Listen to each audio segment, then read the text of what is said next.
आखिरत के लिए एक इम्तिहान है। एक मुसलमान अच्छा मुसलमान हो ही नहीं सकता तब तक जब तक वो अच्छा इंसान नहीं। जब अल्लाह साथ है तो किसने डरना? भगवान एक ही है, दूसरा नहीं है, नहीं है, नहीं है, जरा भी नहीं है। सबसे बेहतरीन प्लानर अल्लाह है। जब हक बातिल से टकराती है, बातिल का सर्वनाश हो जाता है।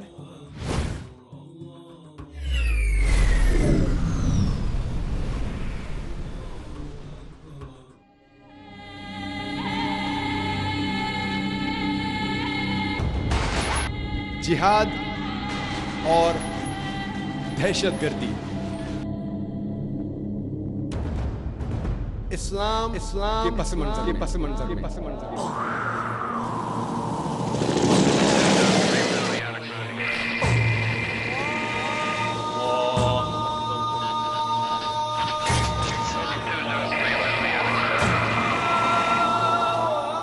वकुल जाल हक व ज़ाकिल बातिल इन्नल बातिल कान ज़हूक़ा।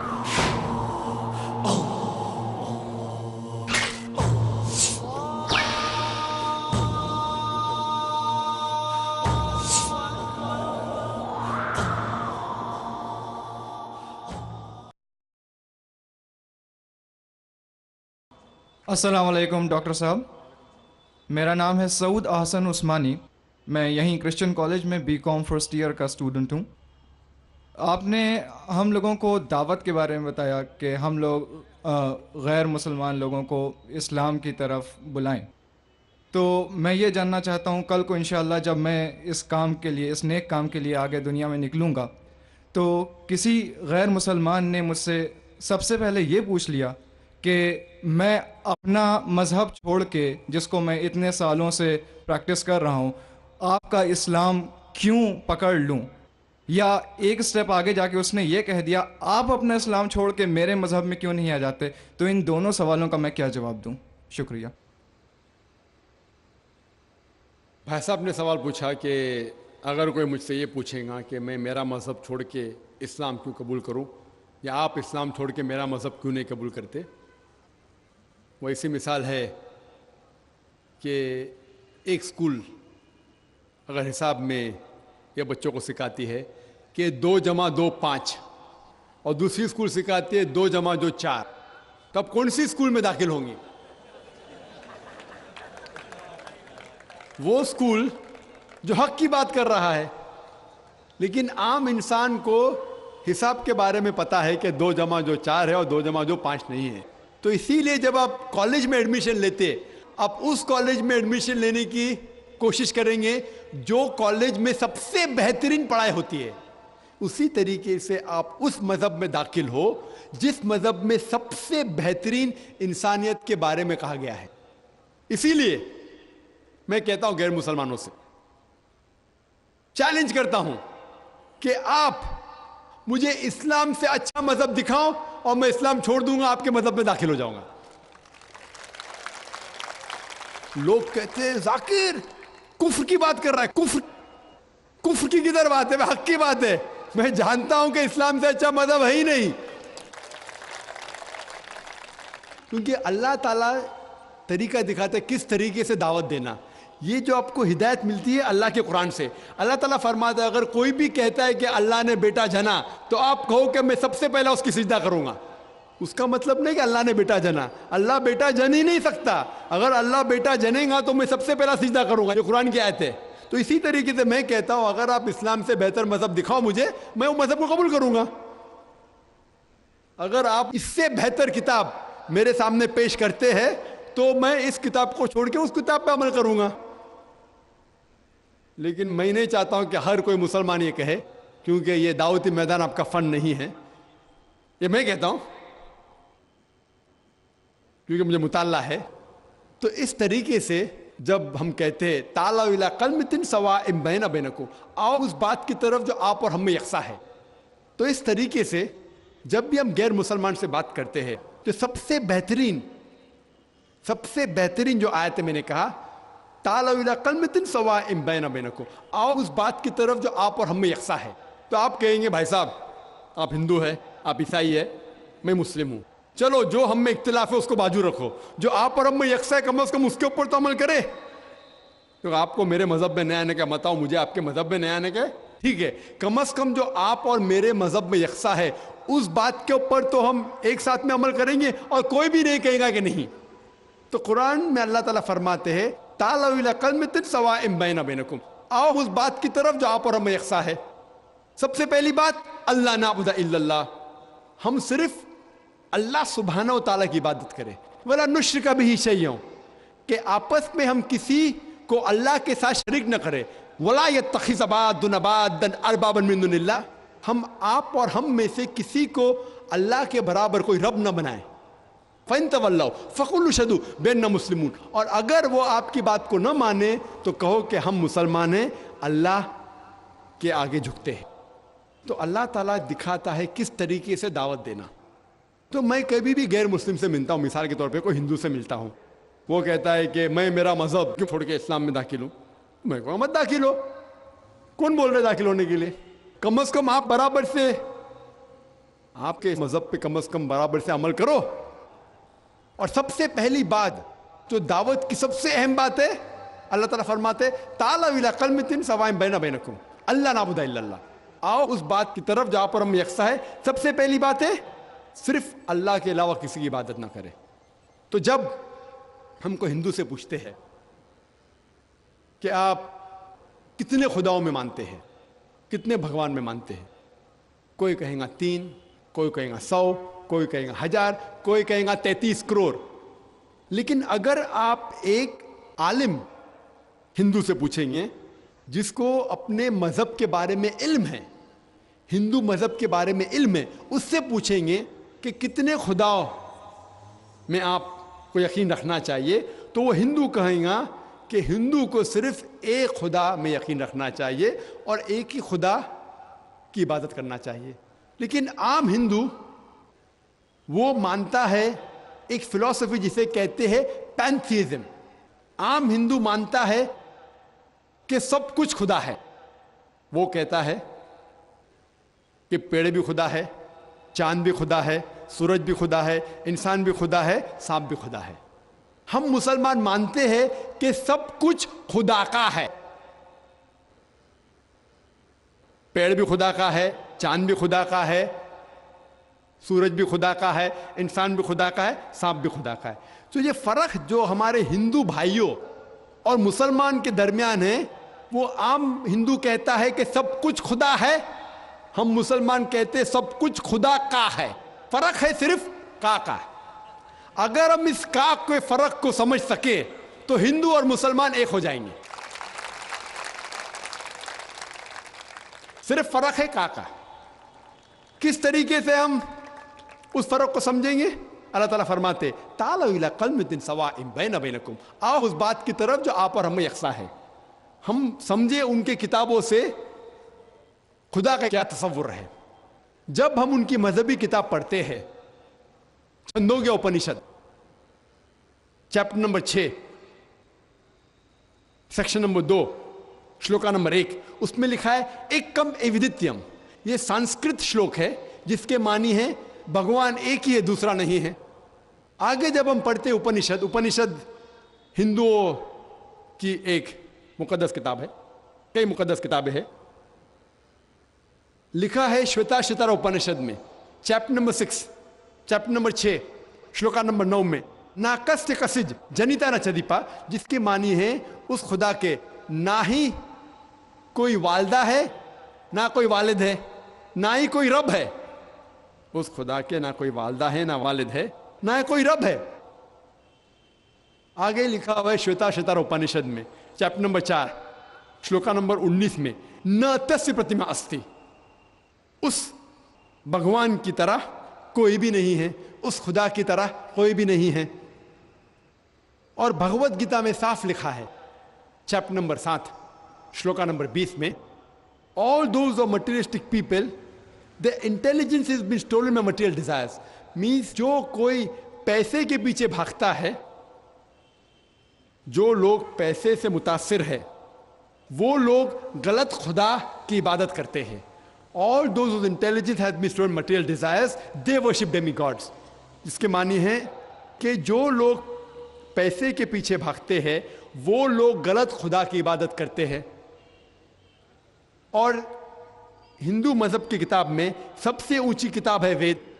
वेद में लिखा है, Yajurveda chapter number 32 shloka number 3 में, न तस्य प्रतिमा अस्ति, उस खुदा का कोई भी अक्स नहीं है।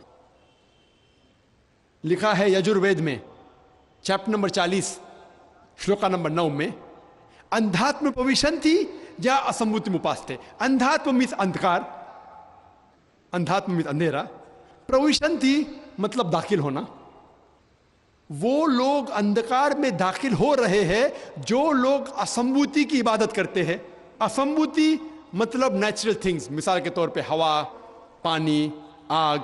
जो लोग असंभूति की इबादत करते हैं वो अंधकार में दाखिल हो रहे हैं। और आगे लिखा हुआ है, वो लोग और घोर अंधकार में दाखिल हो रहे हैं जो लोग संभूति की इबादत करते हैं। संभूति मतलब इंसान की बनाई हुई चीजें, मिसाल के तौर पे टेबल, चेयर, बुद्ध। अगर आप इंसान की बनाई हुई चीजों की इबादत करते हैं तो और घोर अंधकार में दाखिल हो रहे हैं। कौन कहता है? Yajurveda chapter number 40 verse number 9। और जो ब्रह्म सूत्र है हिंदुइज्म का, वो एकम ब्राह्म द्वितीया नास्ते, नैना नास्ते किंचन। भगवान एक ही है, दूसरा नहीं है, नहीं है, नहीं है, जरा भी नहीं है। तो मैं कहूंगा हिंदू से, कम से कम आपकी किताब में देखो भगवान एक है, ना उसका बुत है। आप एक भगवान की इबादत करो और किसी की मत करो। तो पहले पे मैं उससे कबूल कराऊंगा ला इलाहा इल्लल्लाह कि भगवान एक है।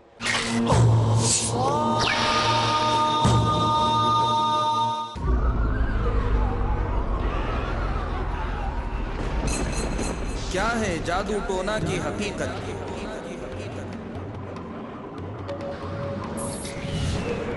क्या बदल सकती है इनसे किस्मत?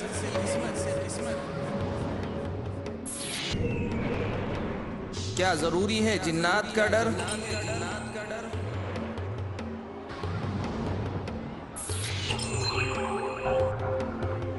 क्या वाकई होता है नजर बद का असर? देखिए हमारे साथ हमारा प्रोग्राम जिन जादू नजर बद, सिर्फ पीस टीवी उर्दू पर। किस तरह इस्लाम देता है जमाने के मनफी नजरियात को बदल। जिन, जादू और नजरे बद, हर बुध शाम 5:30 बजे और दोबारा रात 12 बजे इंडिया में पीस टीवी उर्दू पर।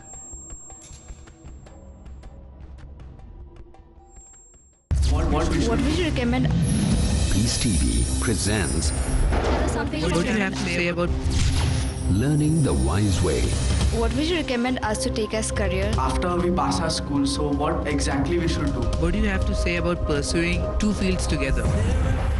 Ideas brilliant. Strategy sustained.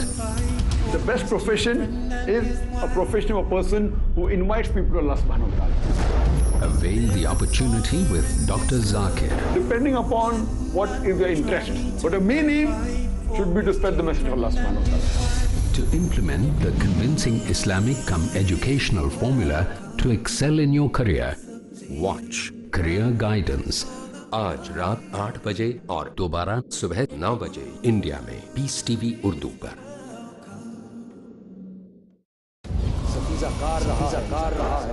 अज़ल से ताइम रोज़, अज़ल से ताइम रोज़, चराग़ मुस्तफ़वी से, शरार बूलह से, शरार बूलह से।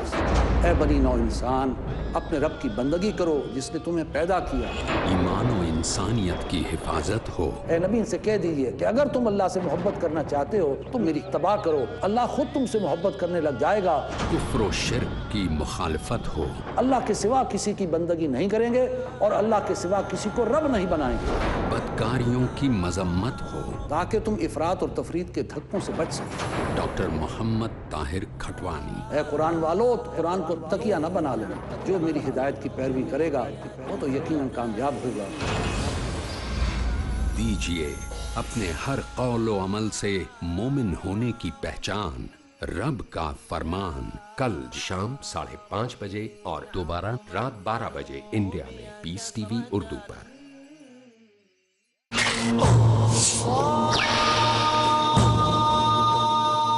उसके बाद आता है मोहम्मद रसूलुल्लाह। और मैंने एक तकरीर की है कि मोहम्मद सल्लल्लाहु अलैहि वसल्लम के बारे में दिगर मज़ाहिब के किताबों में क्या लिखा हुआ है, और एक तकरीर भी की है कि खुसूसन हिंदू मज़हब के किताब में मोहम्मद सल्लल्लाहु अलैहि वसल्लम का जिक्र। तो मैं उसे ये साबित करूँगा, वक्त नहीं है कि मैं एक तकरीर करूँ मोहम्मद सल्लल्लाहु अलैहि वसल्लम के बारे में हिंदू मज़हब में, लेकिन मोहम्मद सल्लल्लाहु अलैहि वसल्लम का जिक्र हिंदू मज़हब की कई किताबों में है। आप अगर पढ़ेंगे भविष्य पुराना पर्व 3, पर्व 3, खंड 3, अध्याय 3, श्लोका 5 से 8 में मोहम्मद सल्लल्लाहु अलैहि वसल्लम का जिक्र है। भविष्य पुराना पर्व 3, खंड 3, अध्याय 3, श्लोका 10 से 27 तक के उसका जिक्र है मोहम्मद सल्लल्लाहु अलैहि वसल्लम का। मोहम्मद सल्लल्लाहु अलैहि वसल्लम का जिक्र है कुंटब सुक्ता में, अथर्ववेद किताब number 20, hymn number 127, shloka number 1 से 14। मोहम्मद सल्लल्लाहु अलैहि वसल्लम का जिक्र कई जगह हिंदू मज़हब किताबों में है, और खुसूसन एक पुराना है कल की पुराना, चैप्टर नंबर 2, श्लोका नंबर 4, 5, 7, 9, 11 और 15 में जिक्र है कि एक कल की अवतार आएंगे जिसके माँ का नाम है सुमति, जिसके मानी अमन, और हम जानते हैं मोहम्मद सल्लल्लाहु अलैहि वसल्लम की वालिदा का नाम था आमिना। उसमें लिखा है उसके वालिद का नाम होगा विष्णु याश, मतलब भगवान के पूजने वाला, खुदा के पूजने वाला, और मोहम्मद सल्लल्लाहु अलैहि वसल्लम के वालिद का नाम था अब्दुल्ला। उसमें जिक्र है कि वो पैदा होंगे संभाला में। संभाला मतलब अमन की जगह, जिसे हम कहते हैं मक्का भी अमन की जगह है। उस भविष्यवाणी में लिखा हुआ है कि वो पैदा होंगे 12वीं तारीख माधव के महीने में। हम जानते हैं मोहम्मद सल्लल्लाहु अलैहि वसल्लम पैदा हुए 12वीं रबी अव्वल में। उसमें लिखा हुआ है कि वो आखिरी अंतिम ऋषि होंगे। हम जानते हैं मोहम्मद सल्लल्लाहु अलैहि वसल्लम आखिरी नबी है। सूरह अहज़ाब सूरह नंबर 33 आयत नंबर 40 में उसमें कई प्रोफेसीज, कई चीज़ें लिखे हुए कि उनके 4 साथियाँ होंगे जो खुलफा राशिदीन के बारे में। उनको एक घोड़ा दिया जाएगा तलवार के साथ। हम जानते हैं मोहम्मद सल्लल्लाहु अलैहि वसल्लम को बुराक दिया गया था, जिनने मिराज पे गए थे बुराक के साथ। और पूरी तकरीरें जो 1.5 घंटे की कर सकते, सिर्फ मोहम्मद सल्लल्लाहु अलैहि वसल्लम का जिक्र हिंदू मज़हब की किताबों में। तो मैं कहूँगा वो हिंदू से आपके मज़हब में लिखा हो कि एक अंतिम ऋषि आने वाले हैं। और मोहम्मद सल्लल्लाहु अलैहि वसल्लम का जिक्र नाम मोहम्मद से है, अहमद से भी है कई जगह पे। उत्तर चिक मंत्रा नंबर 1500 आप अगर पढ़ेंगे यजुर्वेद चैप्टर 31 वर्स नंबर 18, उनका जिक्र है। Atharvaveda book number 20 hymn number 126 verse number 14 में उनका नाम लिखा गया हिंदू मज़हब की कई किताबों में। नारा शंसा, नारा मीन्स नर, इंसान। शंसा मीन्स जिसकी प्रशंसा होती है, तारीफ होती है, अन्य तारीफ करने के लायक आदमी। और जब मोहम्मद का तर्जुमा करते सल्लल्लाहु अलैहि वसल्लम का, उसके मानी भी है तारीफ के लायक इंसान। तो मोहम्मद का तर्जुमा का संस्कृत में करेंगे, उसका होगा नरशंसा। और ये लफ्ज नरशंसा हिंदू मज़हब की किताब में कई जगह लिखा हुआ है, कई जगह, कई सैकड़ों जगह।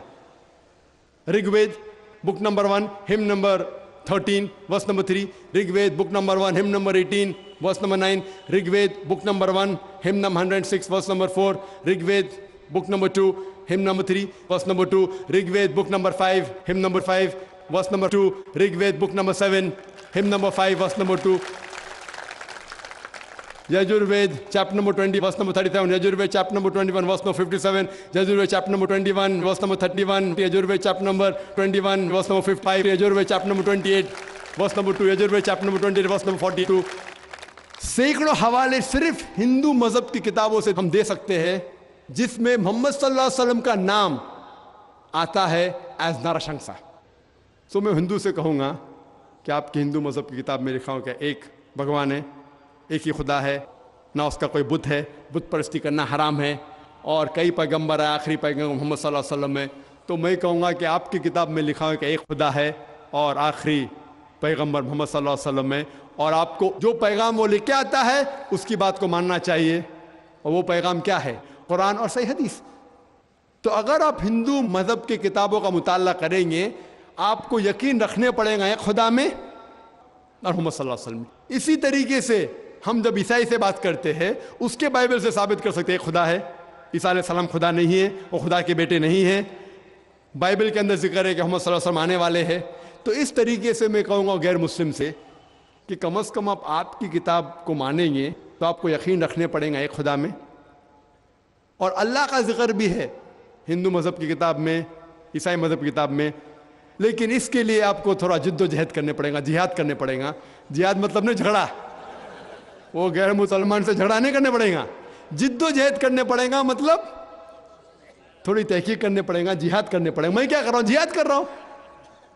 मैं हजारों मील दूर इधर आया, क्या करने के लिए? जिहाद करने के लिए, किसी का कत्ल करने के लिए नहीं, जिद्दोजहद करने के लिए कि लोगों को इस्लाम का पैगाम देने के लिए आया मैं।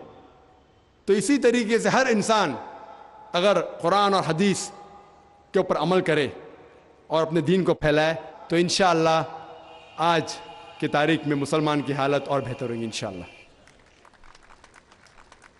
ख्वातीन की तरफ से कोई सवाल? Brother, Assalamu alaikum wa rahmatullahi wa barakatuh. I would like to start with the Islamic greeting. May peace, mercy and blessing be upon you. Brother, I would like to ask कि जिहाद के 3 लेवल्स होते हैं। Firstly तो नफ्स के ख़िलाफ़, दूसरा दावा करना और तीसरा जैसे जिहाद बिसबिल्लाह। तो इसमें हम औरतों का कितना रोल हो सकता है? एंड प्लीज़ सर, अगर हो सके तो यहाँ से भी 2 क्वेश्चंस पूछे जाएं because we also want to ask. Thank you. बहन ने सवाल किया कि जिहाद के 3 लेवल होते हैं, एक जिहाद नफ्स, एक दावा, एक जिहाद फी सबिलिल्लाह। वो सारे जिहाद फी सबिलिल्लाह है।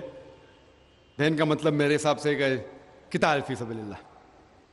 जिहाद के कई दर्जे हैं, कई उलमा ने कई दर्जे दिए जिहाद के, 3, 4, कोई 10, कोई 15, कई दर्जे। लेकिन ये 3 के बारे में जो बहन ने जिक्र किया कि बहनों का क्या रोल है इसमें, बहनों का क्या रोल है, क्या काम है। जहाँ तक कि जिहाद नफ्स का सवाल है, वो हर मुसलमान को करना चाहे वो मर्द या औरत हो, कि अगर कोई शैतान आपको भड़का रहा है कि ऐसा मत करो, अल्लाह से दूर जाओ, तो आपको अपने नफ्स से जिहाद करना चाहिए। मिसाल के तौर पे शैतान फरमाएगा ये हिजाब करने की ज़रूरत क्या, सिर ढकने की क्या ज़रूरत, बदन ढकने की क्या ज़रूरत, जितना आप बदन दिखाएंगे उतना आप मशहूर होंगे, ये शैतान भड़का रहा है। तो आप जिहाद करेंगे कि अब ख़वातीन का फ़र्ज़ है कि वो सारे जिस्म को ढके, तो सिर्फ दिखा सकती है वो चेहरा और ये, तो ये जिहाद नफ्स हुआ। तो मर्द को भी जिहाद नफ्स करना चाहिए, ख़वातीन को भी, दोनों को। जो भी अल्लाह ताला फरमाते कुरान में और अल्लाह के रसूल फरमाते हदीस में, उसके ऊपर अमल करने पे अगर आप जिहाद कर रहे हैं तो वो एक किस्म का जिहादी है और कई बार जिहाद नफ्स भी कहलाएगा। जहाँ तक कि दावत का मैदान है, ख़वातीन का भी फ़र्ज़ है क्या वो गैर मुसलमान ख़वातीन में इस्लाम के बारे में गलतफहमियाँ दूर करे, दावा करे। हमारे बम्बई में, हमारे इदारे में, इस्लाम रिसर्च फाउंडेशन में एक शोबा है लेडीज़ विंग, खुसूसन ख़वातीन के लिए।